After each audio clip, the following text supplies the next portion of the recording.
Ve'achare haberur shemitbarer etzlo hadavar, et après que l'on ait vraiment compris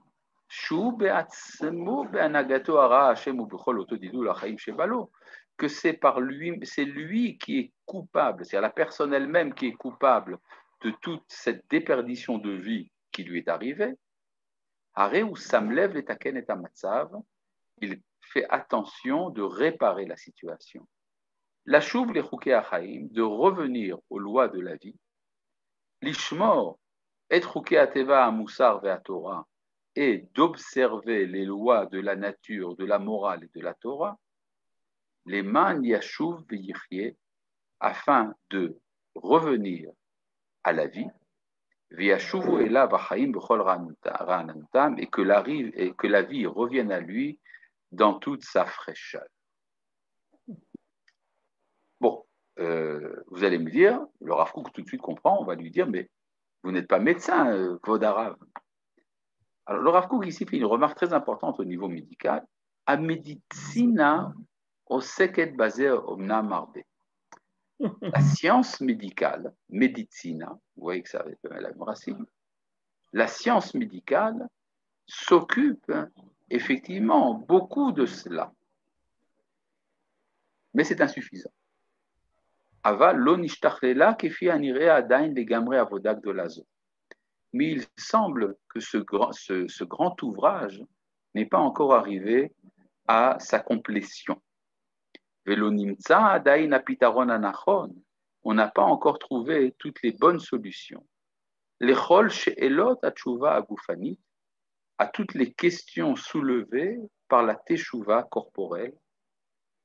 Ad kama sheyesh bigvulot achaim lahzir laadam et kol haavud mimenu, à quel point les limites de la vie permettent de rendre à l'homme tout ce qu'il a perdu.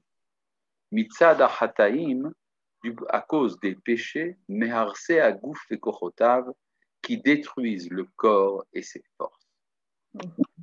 C'est-à-dire, il y a ici une certaine imperfection, une certaine faiblesse de la science médicale, volontiers reconnue par les médecins. Les médecins sont tout à fait d'accord pour dire qu'ils ne peuvent pas tout guérir et que beaucoup de questions restent en suspens. Il y a des domaines entiers de la médecine qui n'ont commencé à être explorés que de nos jours.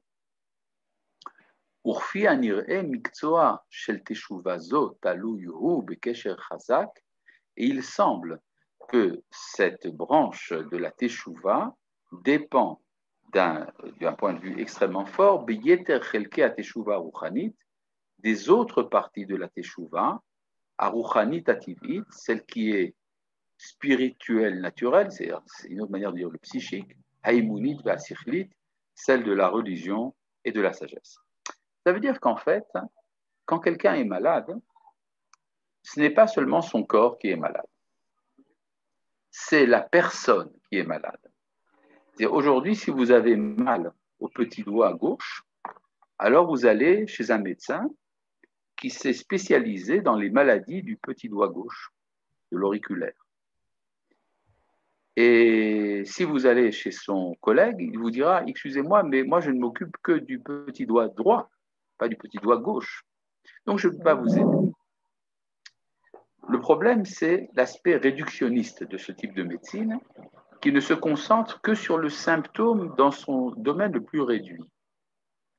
Contrairement à cela, il y a aujourd'hui une certaine vogue de la médecine extrême orientale, la médecine chinoise et autres, qui voit l'homme comme un tout. Et donc, si quelqu'un vous dit, voilà, j'ai mal au petit doigt gauche, le médecin, ce qu'on appelle la médecine holistique, vous dira, mais alors quel est votre problème dans votre relation de couple?